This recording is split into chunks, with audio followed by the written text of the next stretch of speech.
Danielle, there usually is. No, Good morning, everyone. Good morning. mm. Welcome to our engaging with diversity, equity, and inclusion this morning. It's good to see you all. I'm going to give a minute or two just for folks to land and get on in here. Welcome to another Wednesday, beautiful Wednesday autumn morning. We're going to get started in just a few minutes. In fact, let me go over here and share my screen with you all.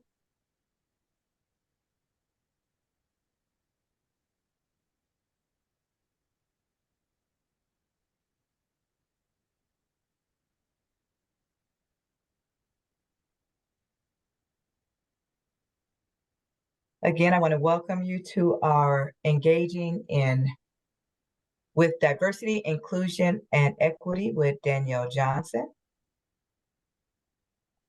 Please choose your language if you are in need of interpretation. The language interpretation ball is at the bottom of your screen. Please choose your language. Also, you can use our QR code to sign in with.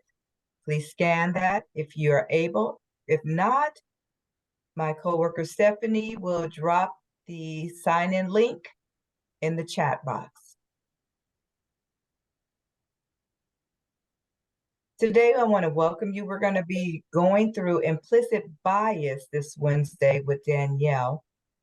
But before we get started, I just want to go over some inspirational words. If we want to include everyone, we have to help everyone develop their talents and use their gifts for the good of the community. That's what inclusion means. Everyone contributes. So I'm going to turn this over to Danielle this morning and take it away, Danielle. All righty. Good morning. Can everybody hear me well? Always want to start off with that. Awesome. Okay. Please let me know if you can't hear or see something. Let me get this screen shared. I'm going to try to get this screen shared. All right. Can everybody see that? Perfect. Well, thank you all for being here. We are covering implicit bias today. Everything has been building on top of each other, but do not worry if this is your first time coming. They also serve as standalones as well.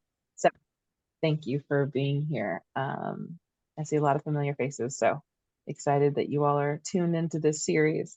Again, my name is Danielle Johnson, and I am your conversation catalyst today. Oftentimes when we think about diversity, equity, and inclusion, we are looking at it through the thought process and lens of really understanding that a lot of change is still yet to happen, right? There's some great things happening, but there's also the opportunity for us to continue to do the work, and we are the catalyzers of that work. So please feel free to utilize those particular terms as you all are doing the work in your communities and organizations.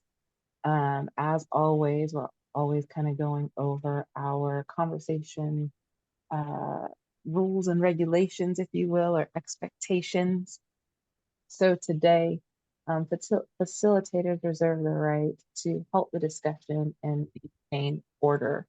The important thing about that is we all have the opportunity to engage in discussion respectfully. We don't have to agree, but we can engage with one another in a respectful way. Can I ask, can someone turn off the ding noise on? I just turned it off. Sorry about that. Oh, no, thank you. I was trying to do that at the same time, but it was not working. So let me call in some help here. Be present and respectful in the space. Lean in.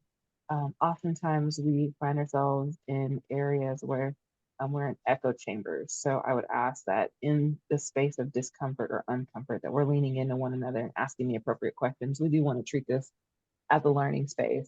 And there's a lot that we can learn from each other today. One mic, one person, speak at a time. Wait, why am I talking? Why am I not talking? All right, some of us need a couple moments to just kind of process and really kind of get our thought process together. Maybe you're a little bit more introverted. Those of us that maybe talk a lot or a little bit more extroverted, sometimes we just need to wait for a moment before we share everything. So I ask that we try to get a balance going, but also we'll have the opportunity to do one small breakout. My hope is that you all engage in that breakout. And then as we are on the screen, be able to engage with one another as well. Land the plane or park the car, one of my personal favorites. Please feel free to ask your question, say your statement. Right? Again, as we're using this as an educational space, we want to make sure that we have the opportunity to really listen and key into one another. And sometimes that's saying the uncomfortable thing. Sometimes it's not saying things super eloquent. It's just asking your question so that we can be honest and candid with one another. We're going to assume good intent as folks just ask their questions or just try to conversate in our small groups. We want to assume good intent, but also understanding that freedom of speech is not freedom from consequence. In that assumption of good intent, you still can become offended by the things people say. I ask that we just lean in a little further to ask that next question, to say, why do you think that? Why would you say that? Help me understand your point of view, right? That next question sometimes gives us a little bit more context on where someone is coming from. Not to say that you can't be offended. We have the right to have that offense, right? But we also have the right to say, how do we build and move forward and educate one another? In asking that next step, asking that next question, understanding that stories stay and lessons leave. If you are candid, you share your vulnerabilities, you share your successes and your missteps. We want to make sure that we respect each other's stories because we've not given license for someone else to tell our story. But what we can do is take those principles back in the things that we do to create change in our own walk. And then lastly, I said this earlier, but I have to underscore, we can be respectful and agree to disagree, to take it a step further to understand why are we sitting in disagreement. Please feel free to utilize these as you continue to have discussions, because what we totally believe is when we all log off today, how are we going to implement the things that we have learned from one another, and what are we going to implement in from today's workshop, because that's going to be very important as well.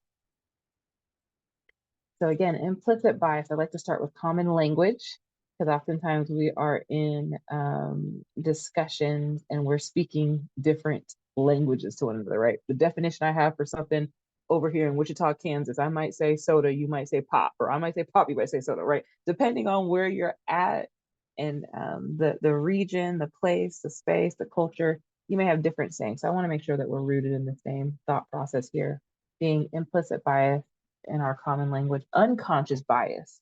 Oftentimes you've probably heard that term. Unconscious bias refers to a bias that we are unaware of and which happens outside of our control.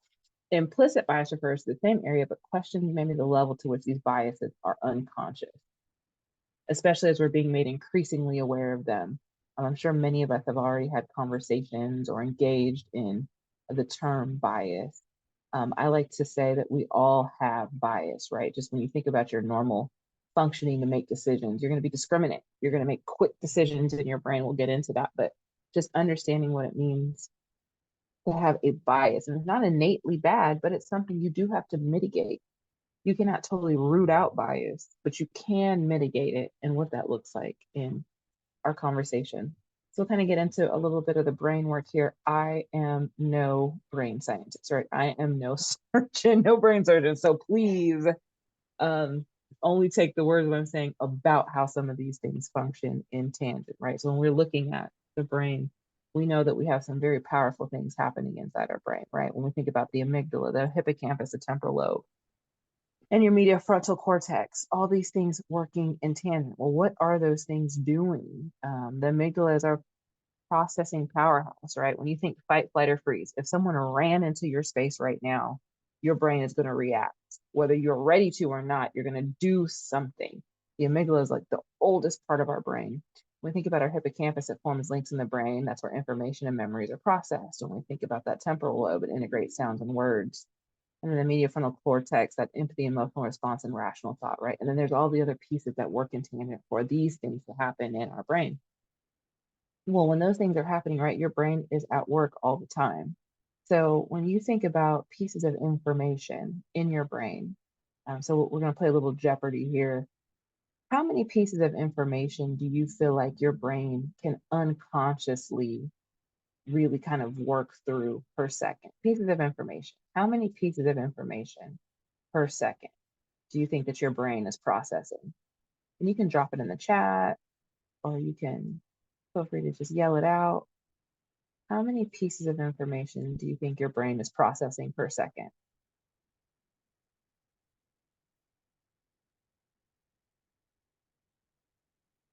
pieces of information. 1,000, okay. 100, okay. Okay, there were some good guesses in there, good guesses. 11 million pieces of information is being processed per second, unconsciously. Consciously, your brain can process about 40 pieces of information. Consciously, right? That's a big gap. Your brain is working overtime.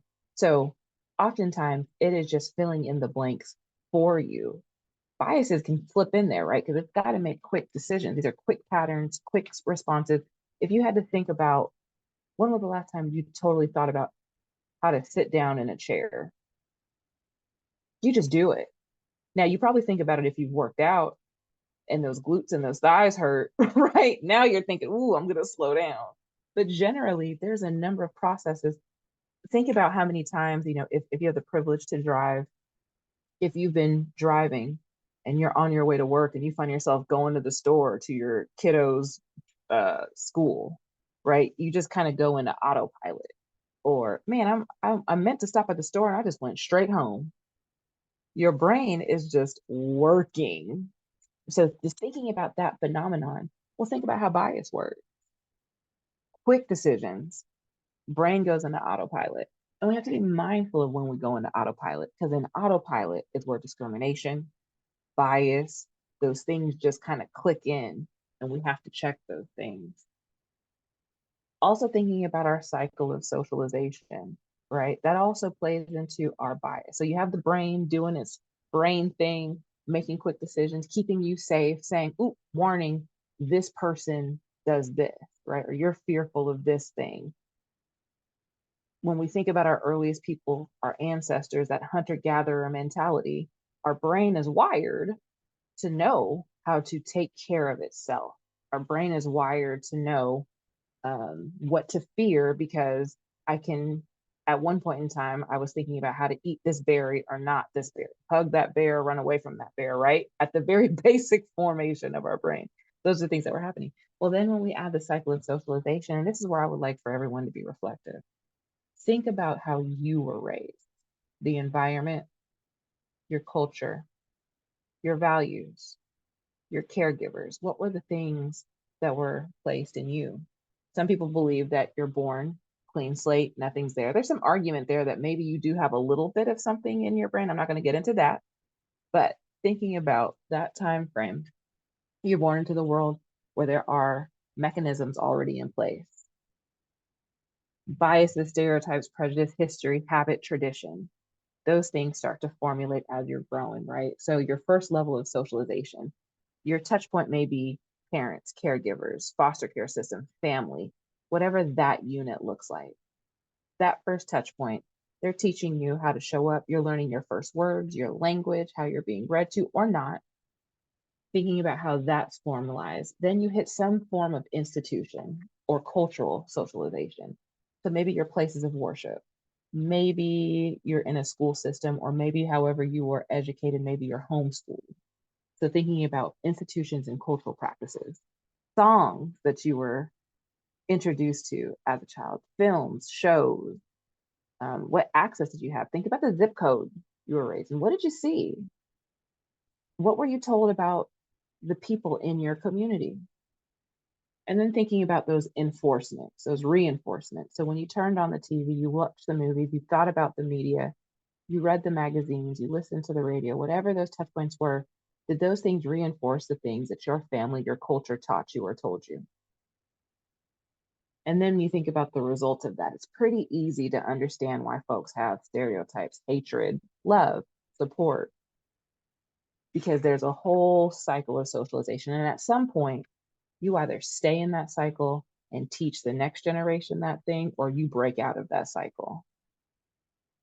And so thinking about socialization paired with just natural brain function, that's how we can get to a place of bias. And then thinking about where your social standing is. So who you are, your racial, ethnic background, those different facets of diversity. I'm so sorry. That all plays in how we show up. So I take you off of that exercise. So just kind of think of what is at the core, and oftentimes fear or ignorance, confusion, insecurity, lack of connection. If you've never been connected to another community and you've been told that this community does this, this, and this, you could be fearful. And if you don't know someone in those spaces or places, it's hard to make those connections. So really understanding how implicit bias shows up. And then also understanding how it shows up on an individual level and then at the institutional level, because biases are baked in to a lot of the things that we do. So let's think about just individually. Implicit bias is usually thought to affect individual behaviors, but it can also influence the institutional practices and structures that we're a part of. For example, many institutions adhere to certain practices that disadvantage a subset of the institution's members. So I've used this example before when we think about universities, colleges, or even just think about how you set work meetings. So let's, even if you've never experienced these other places I'm talking about, meetings oftentimes are most likely placed in time frames where maybe caregivers are going to have to pick up young children or drop off young children. I deal with this all the time. I have a 7 o'clock or 8 o'clock in the morning meeting. For some, they're like, let's get this meeting knocked out for the rest of the day. Well, for those of us that have to pick up and drop off, I'm running, right? Or I might be fearful to ask, can we change this meeting? Because I'm the only maybe caregiver in the room. And do I ask for folks to move something for just me?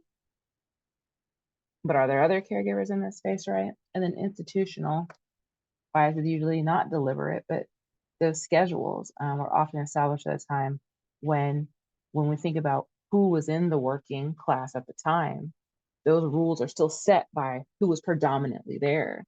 And if the woman is the caregiver and is the one that has to pick up, or is the daycare, the whatever that is, those rules may still be set around the professional development of males. So how are these things structured in our organization? But how are we also making sure that we understand that caregiving looks different in today's society? And how do the places that we are in, how do we make sure that the policies and procedures make the most sense in those spaces? I don't know how you all city council or school board meetings are set up in Wichita, Kansas. Our city council meetings are on a Tuesday morning. So if you want your voice heard, you have to get off of work, or you have to leave, or you have to figure it out and get there at Tuesday morning at 9 a.m. Hard spot to be in when you're trying to create change in your community, or there's a policy coming up. Someone's got to be able to be there to speak to this group of people, right? So a lot of cities and states have moved their meetings to the evening to make it a little bit more flexible. But if you can't get to the place where the policies and decisions are being made, it's hard to engage, right? And that's how institutional biases can also come into play. So as we've set the stage on bias, how it can show up individually and institutionally, I want you all to also have an opportunity to just kind of break out and discuss with one another maybe what you've experienced or seen. So where have you seen personal bias show up in the workplace, organization, spaces that you frequent? Where have you seen institutional bias show up in the workplace, organization, spaces? And then how have you seen these biases be interrupted or mitigated? And maybe you are someone that actually put some things in place to say, this is how I disrupt what some of these biases might be holding. So I ask that if you can, join us on camera. I know not everyone's in a place or space to do so, but in these small breakout groups, it does create an opportunity for folks to see some faces and engage with one another. And you'll have about 8 minutes to engage. I know that's not long. I know we're trying to solve the world's problems in 8 minutes, but we'll also have an opportunity to talk a little bit about it when you all come back.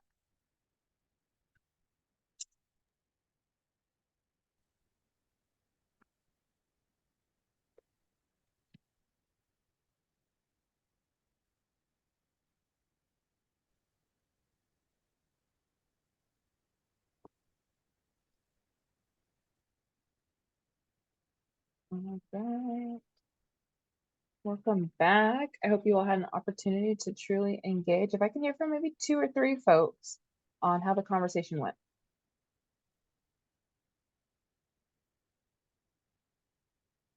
I'll try to explain as good as possible. It was interesting because I think we were struggling a lot. Okay. And then we thought, well, maybe it's because we don't have our eyes wide open enough to see these biases, like we're not educated enough, or just not really keeping our eyes open to see it.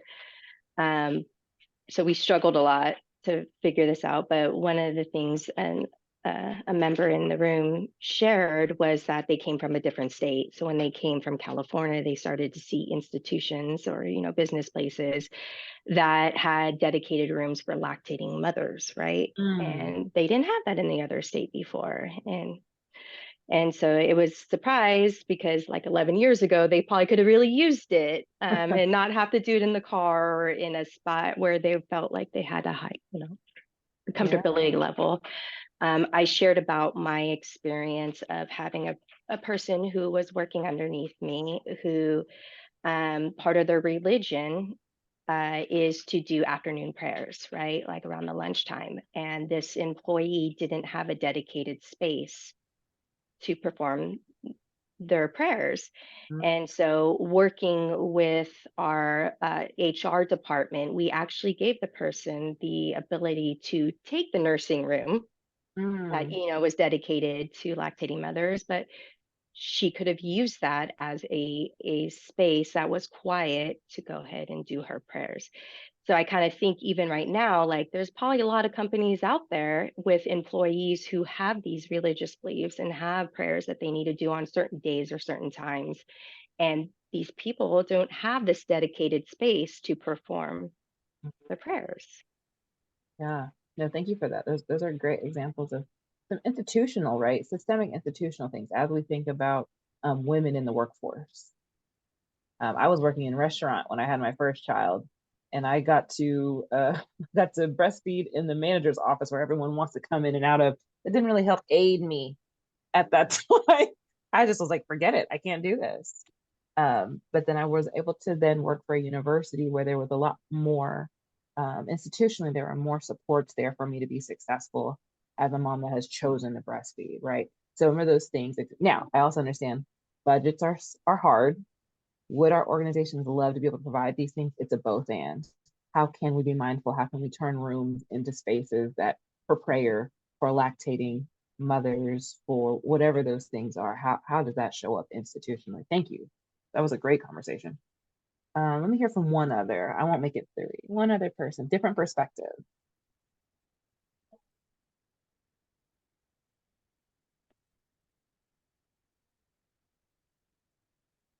Anyone else on the conversation that you had? I can go, Danielle. It was interesting, Adrian, that you brought up breastfeeding. For myself, when I hear the word bias or implicit bias, I immediately go to race. And in my breakout room, that was something we kind of discussed, was about being cognizant of our biases, especially in communities who have marginalized voices. There's a high population of Black and Brown learners here. And so we just kind of talked about what it looks like in their workload. Many of them were working in counseling and therapy and things of that sort. So I thought that was a great perspective. And those are things that we miss. Breastfeeding and religious things. I thought that was great. Thank you for that. Right. And thinking about race, ethnicity, and how bias easily shows up, right? That's something that tends to be at the forefront as we have these conversations too. But thank you, Jamila. I want to make sure I'm saying your name right. Yes, Jamila, Okay. yes. Jamila. Thank you for also thinking about that cross-pollination, right? Because when we think about just the intersectionality, now be a woman of color who's breastfeeding, who has a religious difference, Yes. all those things compile. So thank you for that. Thank you for that. Okay, I see some things coming in the chat. Helpful information for bias types. Thank you. Thank you. Please share your knowledge and wisdom too. There are pieces in there, so be sure to check your chat if you have the opportunity to check that. So as we move forward, and we're thinking about, again, implicit bias from the individual and institutional kind of standpoint. Let's use this as an example, and we'll just kind of set the scene here. A middle-aged manager and her new employee, a young woman just out of college, approach an information booth in a Midwestern city. We'll say it's in Wichita. The manager, highly educated, fashionably dressed, and Hispanic, asked the woman behind the counter for directions. Rather than giving the rather complex directions to the Hispanic executive who just asked, The white woman behind the counter addresses only the new employee who is also white. The response is, it happens all the time, says the executive as the two walk away. She suggests that the woman in the information booth probably didn't even realize she was behaving in a subtly biased manner. For her part, the young white woman is too embarrassed to admit that she barely took notice of what happened until her new boss pointed it out. Just your thoughts on this. Just setting the scene, going through this. What are you all's thoughts on this particular scenario? It happens. It happens for me all the time. I'm just not even present for that person. They don't see me. They prefer to disassociate from me, or to go around me to just associate with who they choose or who they see more prominently. It's not that I'm invisible or not present, but that I'm not their person. Thank you for that. Yeah. I think about my own personal experience. I'm an executive director of an organization that we also do construction and some other things. And oftentimes, if I am with a male counterpart, folks are going to divert to the male that's speaking. And it's, well, Danielle's the executive director, so I'm gonna divert you here. Or in a panel where you're interviewing, I am asking you the question, yet the interviewee is looking at everyone else on the panel, right?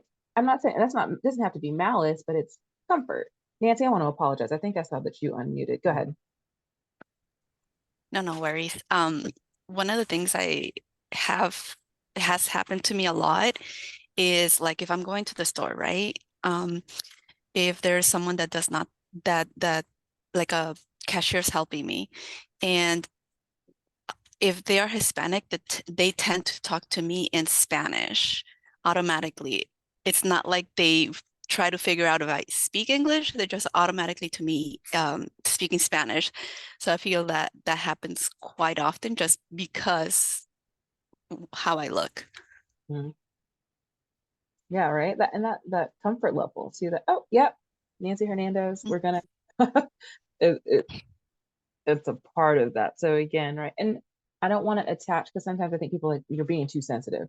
I'm not trying to say that there's malice involved in this. I'm just saying, let's be mindful of our bias. We don't have to connect an emotion to it. Now, sometimes folks are intentionally hurtful. I'm not going to stray away from that, right? Or intentionally hateful, racist, sexist, homophobic, transphobic, all those things. That does in fact exist. Sometimes that we got to take the next step further to say, how often have I done that? Because I have also been the type of person where I've seen another woman of color. I have an assumption like, oh, we're going to click.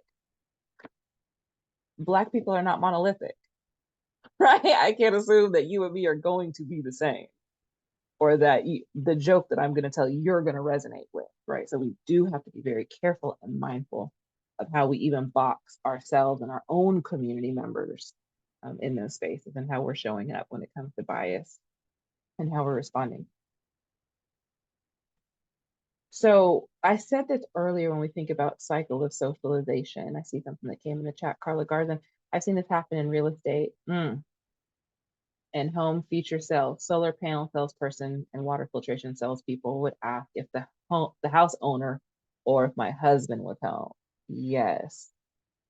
And not to go after my car lot folks, but my experience, I know this doesn't happen at every car lot, I'm not trying to generalize, but when I went to car shop, it's, well, do you need to talk to your husband before you make this purchase?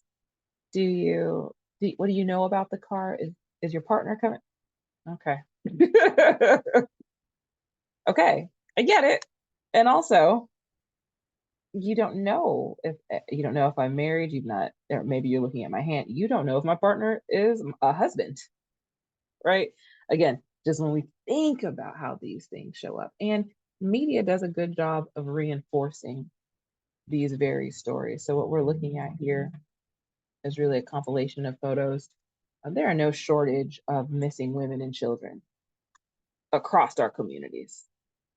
But there are some nuanced differences when we hear the stories and how we hear the disappearance of these women and children, and who gets airtime and who does not. And again, I'm not trying to pit community against one another, because that is not helpful in the dialogue. But I do want us to be mindful of what the roles of media and the reinforcement, and even how we show up and talk about just the coverage of people. So I'm not sure if folks were aware of the Gabby Petito story. It was a pretty well-known national story. Some folks probably followed it. Some folks didn't even see it.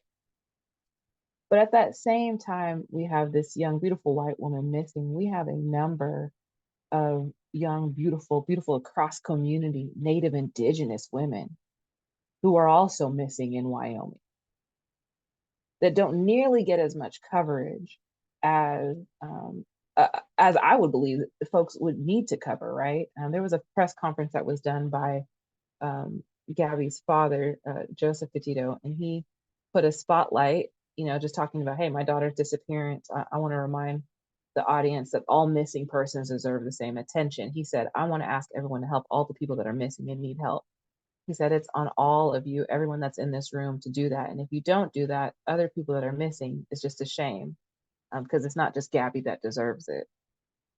At the time, according to a report, in the state, there were 710 Indigenous missing young girls in that place alone in Wyoming from 2011 to 2020. 710 missing Indigenous young girls. They also find 85% of them that were missing kids, 57 females percentage. Of the state's 23 counties, Indigenous people have been reported missing in 22 of them, with barely any media coverage. An estimated 64,000 Black women and girls are missing in the US. Right. And then if we look at the cross section of folks that identify as trans women, right? So there's all these things when we think about just the general biases, when you see the Amber Alerts, when you see the large calls for help me find my child, there's a profile there. And what's our place in that? Thinking about your own communities. Again, everyone deserves to be looked for, right? Valuably. It also has to do with resources, what we care about, who and how we look for people, but bias showing up in that space. Same news organization highlighting burglars. Those burglars look very different. Think about the immigration stories that we tell. Go ahead, Dorita. Yeah, I think it's important while we're talking on the subject for each group to kind of identify potential biases in their own group and police the group, starting there, because when it comes to really, I guess, kind of taking things seriously that happen to other people, societally, we tend not to do that unless it happens to us. So we know that that's a norm anyway. And within the individual groups, there's biases that go outward towards other groups. There's biases that are inside the group. An example, if I hear one of my peers saying something that may be biased towards someone else or maybe a little closed-minded, I may find a way to kind of challenge that thought. But we tend not to do those things because then that is perceived as a negative. So I think getting comfortable with understanding that some negatives are going to have, some perceived negatives are going to have to be entertained, and each group taking the responsibility of holding itself accountable. But I'll give you an example of where implicit bias really affects individuals. And I say I'm an African American, so this really affects me and many of my folks. When we walk into establishments, it's highly likely that we're really going to see anybody that looks like us. And I'm not saying that is, we need to see that everywhere. That's not what I'm pushing. But as an African American, you can't overlook the fact that you kind of think some kind of thing. Why aren't there more of us represented here? Okay. But then when you get to, like, let's say the counter of a medical facility, some area where you have to engage with the person at the counter, and there's some delay with even acknowledging your presence there, and it's subtle, but observed. You understand what I'm saying? Those types of things. But then you'll see someone that is more familiar and the response time is a little bit more expedient. So being attentive to those types of nuances is very important.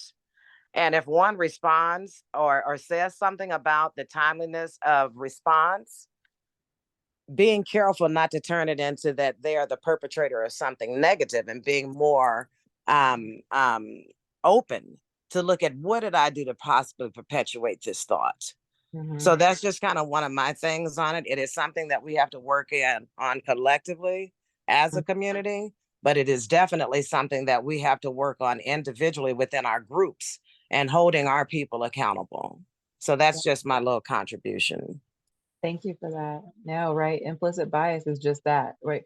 It's bias within community, within yourself, within the organizations, the people, cross-culturally, right? So thank you for raising that. And we'll continue to really just connect when we think about what it means to deploy some of these thought processes, because they're there and we have to actively work to mitigate what that looks like. I also see in the chat, Love Valora, reverse bias where ethnicities, races, avoid, ignore, deny, demean white people as a whole, stereotype my personal experience, right? We have to be careful of overlaying statements too, right? Overgeneralizations do happen, right? Because going back to really what Dorita has said, there's also, when we think about within community, if you see someone within your community and maybe they're not as dressed well, or maybe you don't feel like they are speaking professionally, what that automatic thought is in your mind of that person, those things happen. And again, thinking about what is portrayed in the media, thinking about even the conversation of immigration and who we say are illegal and who we don't say are illegal, right? That conversation of who's allowed to come in the country and who is not, what those spaces look like and how they're talked about. Prime example, working in Habitat, we're working in housing, and there are some Black and Brown community members that are saying, well, we don't move that immigrant population into this community. We don't want them here. Or so even thinking about cross-culturally within minority communities, some of the issues that reside even there, right? So just even understanding how we engage our communities. So Jerry King does a lot of work around implicit bias. He has this report called Bits of Bias. You can also just look him up. He's got a couple, I think he has 1 or 2 TED Talks out there, but just really great information. He used to be a chancellor for equity, diversity, and inclusion in UCLA from 2015 to 2020. So has a whole kind of set of research papers around implicit bias across the law. And he was just doing some research on local news programs often showcase violent and sensational crime stories. For example, the Pew Project for Excellence in Journalism's annual study of local news programming consistently finds that local newscasts spend approximately 25% of their time on crime stories. As it's often said, right, if it bleeds, it leads. Some folks have decided to just not watch the news at all. I don't suggest that, right? But we need to be able to know what is happening in our communities, but I can understand why when it feels like doomsday every day. But in some of that, crime news stories frequently involve racial minorities, especially African Americans, in part because racial minorities are arrested for violent crimes more frequently on per capita basis than their white counterparts. But going back to a point that was made earlier, just by pure number, folks are going to be over, when we think about the populations of our jails and prisons, how can you be overcasted in that space? You're more of the population in that space than anywhere else. So just thinking about the overrepresentation in the numbers in our prisons and our jails of people of color, which is also due to the over policing. But what does that also have to systemic, thinking about the systems in place that create some of these issues. So what's the actual data? So Travis Dixon and Daniel Lenz examined local news broadcasts in Los Angeles and Orange counties in California and computed differentials between television crime rates and real world crime rates. So how you see things play out on your media in real life and in just TV shows. They found Blacks were portrayed as victims of homicide only 23% of the time, whereas their victimization rate in real life was 28%. Whites were portrayed as victims 43% of the time on the news, although their actual victimization rate was 13%.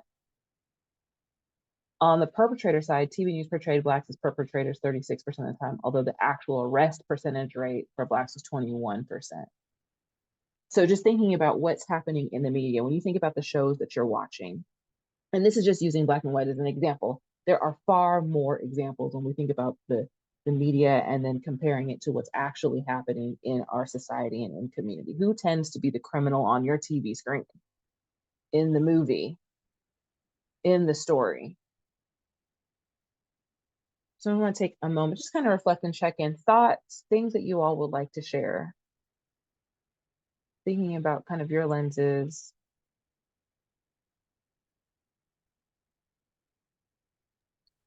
I don't want to keep hoarding up the conversation, but I definitely wanted to mention that Antelope Valley does not have a daily newspaper anymore. Nobody's getting this daily newspaper, the AV press. A lot of people are going to social media platforms and choosing, picking, and plucking, or they listen to the scanner, the news scanner, and it's horrible. It's totally racially biased, and I mean, the words that come out of their mouth, it's just gross. So I would just, I would just encourage people to have a voice when they see good things, that they also like post that, report that, put a hashtag. You know, we need to be reporting our own news. Thank you for that.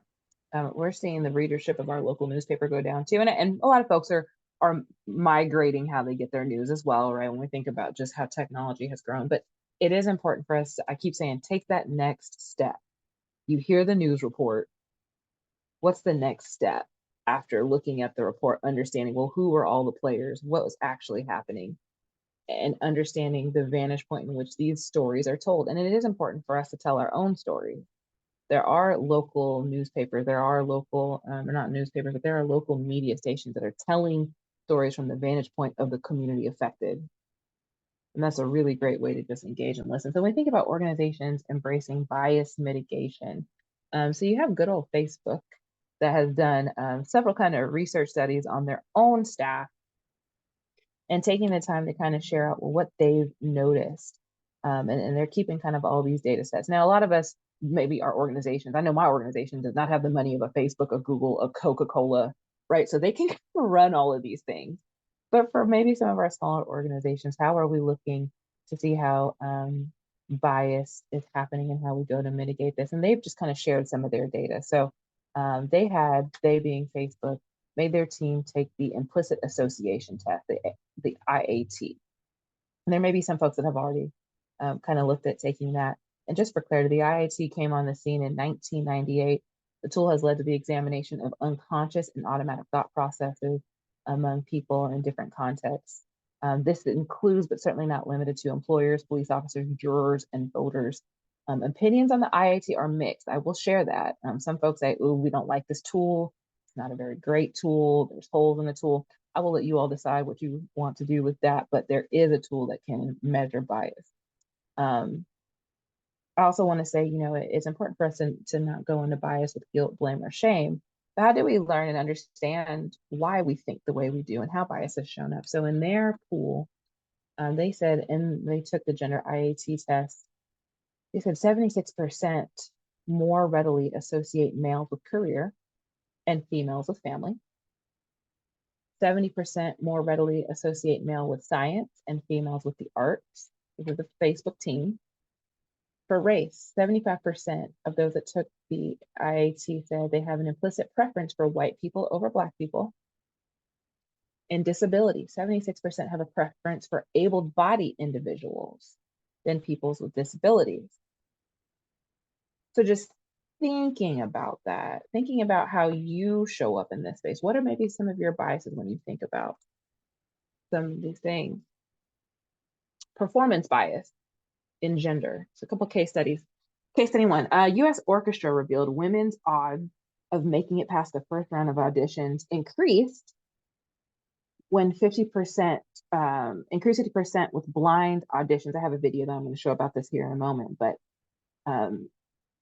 when they went ahead and blinded the auditions, and we're seeing some jobs and organizations start blinding applications, and they're just looking at the content to see who they can hire versus looking at a name and some of those things.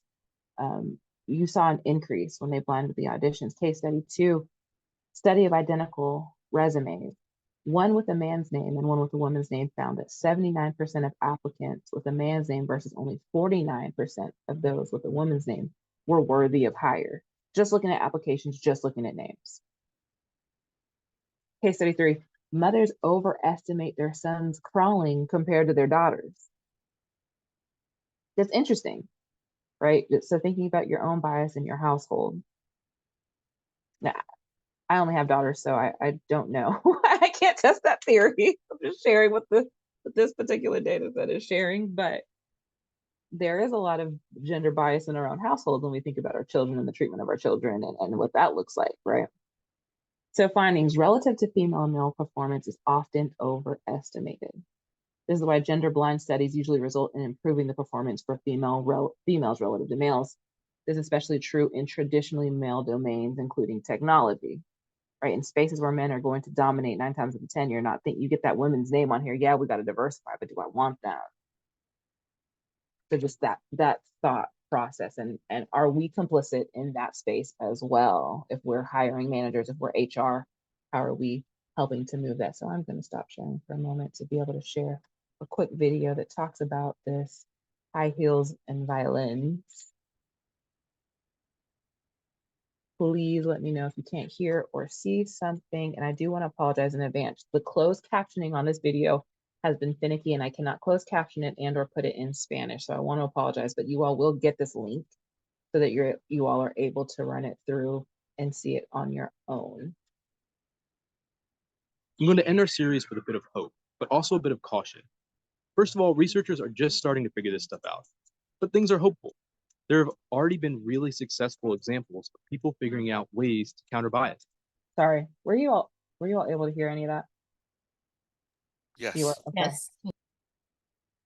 So then it just got all messed up and what are we gonna do then? Okay, everybody can see that. Series with a bit of hope, but also a bit of caution. First of all, researchers are just starting to figure this stuff out, but things are hopeful. There have already been really successful examples of people figuring out ways to counter biases. Orchestras have historically had far more male musicians than they had female, and so some of the women started saying, well, I think there's bias. And of course the people listening to the auditions were very skeptical of that, so they put up a screen, and so they wouldn't see the gender of whoever was auditioning. At first, the screen didn't change the percentage of women versus men being hired particularly much. But someone noticed that before some of the people auditioning, there was a click, click, click sound. High heels. And once they asked people to remove their shoes, things in orchestras got relatively equal. So though it takes experimentation and refinement to work things out, people are finding solutions. The caution is that with the complexities of the real world, dealing with implicit bias isn't going to be a magic cure-all that fixes everything. Implicit bias explains some of the difficulties we face around race, but isn't the only factor. But it is something that all of us should actively think about. So when I first really kind of learned about that particular study and what was happening there, right? Something as simple as taking off the shoes to have everybody walk in, because then you really can't isolate or tell who is on the other side of that screen. But just thinking about the conditioning of that, this happened, and so this is interesting. The attempt to overcome gender bias in the symphony orchestra, this practice started in the 1950s. So just thinking about that timeline, many orchestra conductors handpicked musicians, but decided to go with the blind auditions, where they put those screens up like it was shared in the video, but the clicking of those heels really continued to underscore like, oh, there's women coming into the room. So then years after those changes were instituted, the percent of female musicians in the 5 highest ranked orchestras in the nation increased from 6% in 1970 to 21% in 1993. So just kind of thinking about the work that had to be done and really engaging in those spaces. And that's what those little things can do to create change in how we really intentionally attack bias. A, we have to understand that we have it.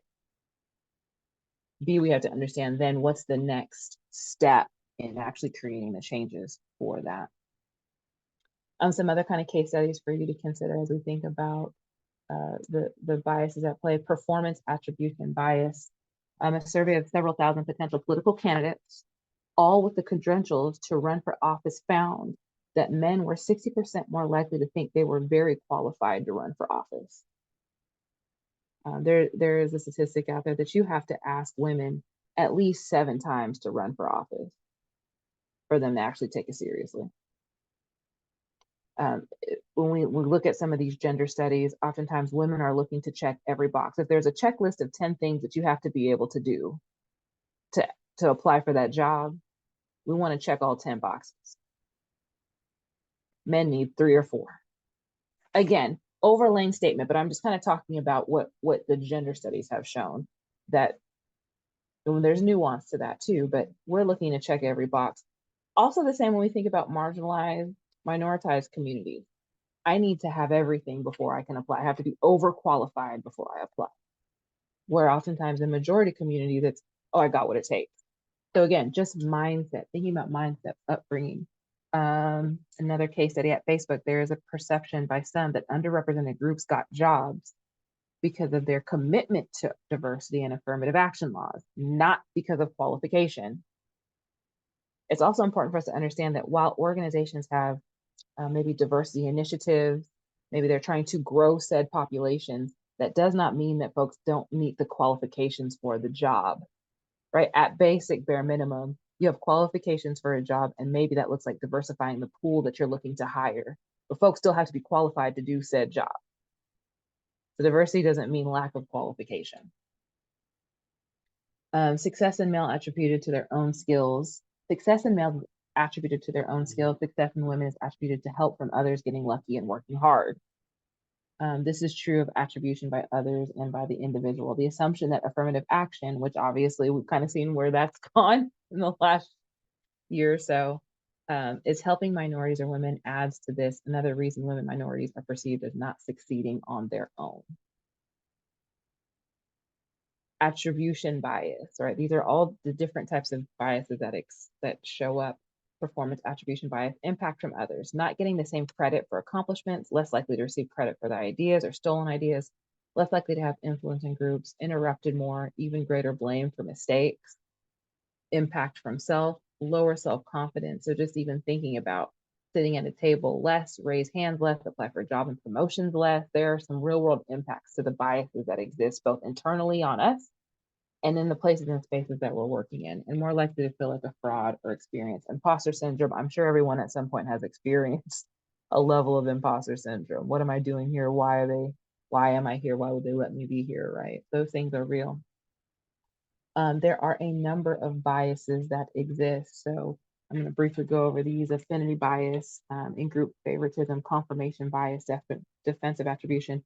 Affinity bias is an unconscious tendency to get along with others who are like us, right? Coming back to one of that earlier examples, you might be more comfortable if you see someone that looks like you. So you may be more inclined to have that conversation where there might not be that same inclination for someone else. In-group favoritism, sometimes known as in-group or out-group bias, in-group bias, intergroup bias, it goes by a number of names, is a pattern of favoring members of one's own group, right? And it is important for us to be able to have culture. It's important for us to be able to have groups that we can engage in that are like-minded and like us. It's when we have that insider versus outsider kind of thought process or mentality. Confirmation bias occurs from the direct influence or desire of our own beliefs. You know, how many of us know folks that if they are watching the news, they only watch Fox, or they only watch KSN, or they only watch MSNBC. They only watch things that upload or uphold their own thought processes. It's important to be able to watch across. It's important to understand, why does this station make me upset? Why does this influencer make me upset? How are we really understanding our own confirmation bias? And are we confirming the right things? Defensive attribution is a bias or error in attributing cause for some event, such as that a perceived threat to oneself is minimized. None of us ever want to be wrong. And social media has given us the opportunity to double down, right? You can block someone if you no longer want to have that conversation. So how are we making sure that we are not so caught up in our own defenses that we're not willing to learn or listen to other groups? Bias adapted by the 60-year catalyst. So this is an interesting thing for you to do some more research on, but proximity bias, our unconscious favoring of those we're closest to. And we have to be careful of that in this remote society. right? So some of us are working in hybrid spaces still today, thinking about promotions, tenure, thinking about raises. If someone doesn't think that you're working because you're working remotely, they can't physically see you, and you're losing out on promotions or opportunities because you're not in the office, that's something to consider.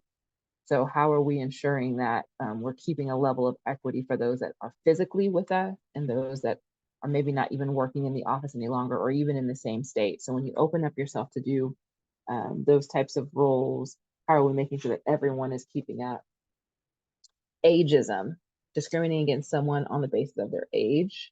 Ageism tends to affect women more than men and starts at younger ages, right? Again, not saying that men, trans folks, those that are gender non-conforming, this exists there, but given where the data is showcasing, and more data needs to be, more data mining needs to happen across communities as well. Beauty bias, judging people, especially women, based on how attractive you think they are. I have heard people say, I only promote such and such because they look like this. Teams of folks that look similar. Something to consider, and we think this sounds ridiculous. It happens. Conformity bias, very common in group settings. This type of bias occurs when your views are swayed or influenced by the views of others in similar. So think about groupthink, right? How are we being mindful in that space? Gender bias, preferring one gender over another. The halo horns effect, the tendency to put someone on a pedestal or think more highly of them after learning something impressive about them, or conversely perceiving someone negatively after learning something unfavorable about them, right? There are a couple of, I've worked in some places where someone's like, they're just so nice, they can do no wrong. Yeah, but they're also not meeting the deadlines. I love them too, but the work ethic isn't there. So we're going to keep this person because they're just so nice. Okay, halo horns. Or this person that we maybe don't really like, we're waiting for them to drop the ball to let them go, but they're actually an asset to the team. Name bias, when you judge a person by their name, there's a lot of that. Names that folks can't pronounce. There have been no shortage of studies where people are like, ooh, I don't even want to call because I'm afraid to mess the name up, or they don't speak English probably, so I'm not going to hire them. Based on a name that you've seen. Weight bias, judging a person negatively because they are larger or heavier. So these are biases that we do need to be mindful of, and we have an opportunity to really kind of think about how those biases are showing up for us. How are we doing the work to really change those narratives that might be existing in our own minds about these particular biases? And sometimes we get into the space of, oh, that's ridiculous, I would never. We have to challenge our thought processes on that and how we're moving forward. So how do we mitigate, right? We spent time identifying. We're talking about what these things can look like. So I'm going to play this last clip for you. Please let me know if you can't hear or see something. Let's look at how to measure bias in ourselves and in others. Here's Dolly Chug from NYU. We sent emails to real professors in real universities. They contacted over 6,500 professors at random from 260 American universities. We sent them an email that looked like it came from a real person asking for a meeting to learn more about the PhD program in that university. But we randomly assigned whether the fictional person sending that email had a name that sounded male or female and sounded white, Chinese, Hispanic, Indian, or Black. What we found that is if you were a white male, you were far more likely to receive a response back than if you were an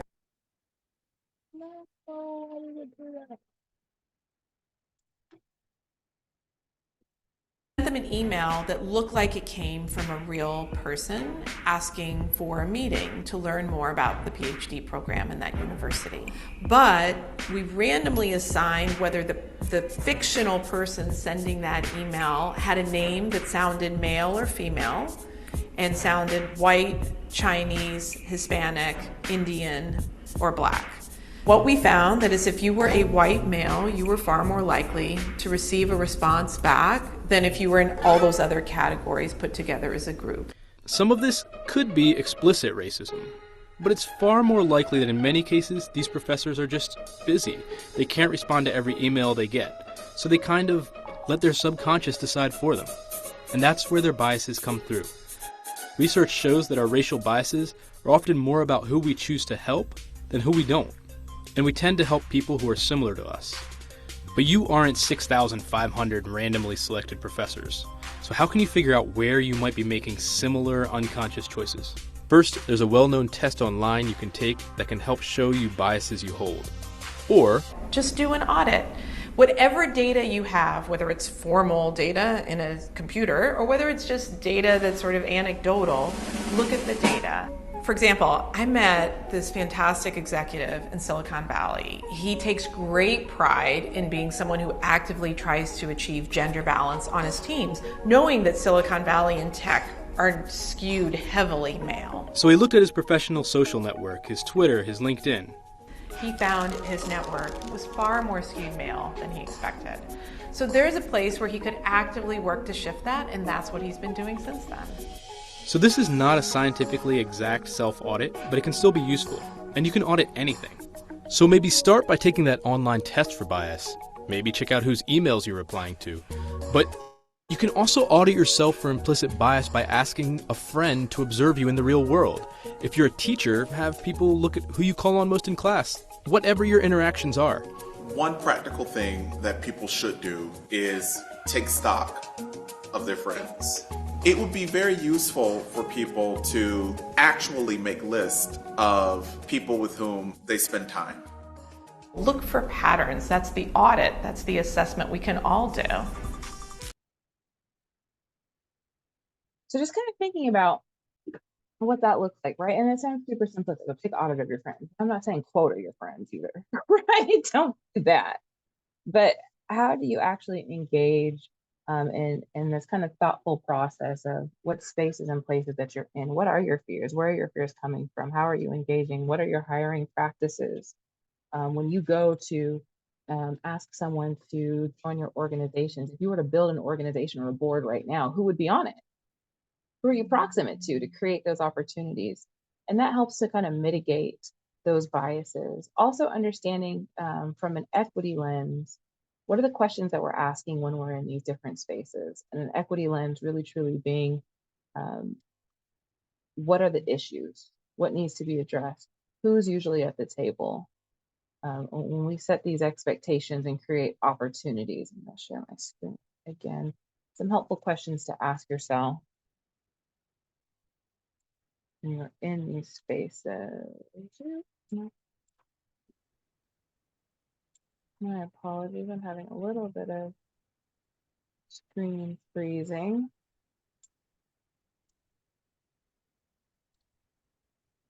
So we're thinking about asking those questions, and we want to ensure that we're reading the room. Whose voices and experiences are being included or highlighted? Are the people being impacted included in the decision-making process? Are their voices and perspectives being heard? Do they have power? What's the power dynamic at play in the process of decision-making or addressing the situations, policies, practices, procedures? What cultural norms, whose cultural norms are at play? What is considered professional in the spaces that you're in? Who is the professional? Who are the people making the decisions? Values, standards, perspectives. We're making those actions and decisions. The impact, how might this action, decision, service, or policy affect people with different social identities differently? Does this action increase a sense of belonging and access to resources, opportunities? Those that are underrepresented or marginalizing groups. And sometimes, Dorita, I feel like you said this very well. We have to look at the numbers as when I'm in Wichita, Kansas, we're 85% white in the state. So it's not a surprise to me that when I'm in place in space, I'm the only one in the room because we just don't have the numbers. And it's not like people of color are coming to Wichita, Kansas in droves, right? So how are we mindful of what numbers are actually in the space? And what's the dominant culture versus the undominant? What's the disadvantage versus the advantage? Setting the expectation in our workspaces, right? In recruitment, how are we showcasing, tracking, and retaining? Are we ready for the diversity that we're seeking? Are we standardizing interview questions? What are our task performance-based notes that we are taking? Are we creating diverse interview panels?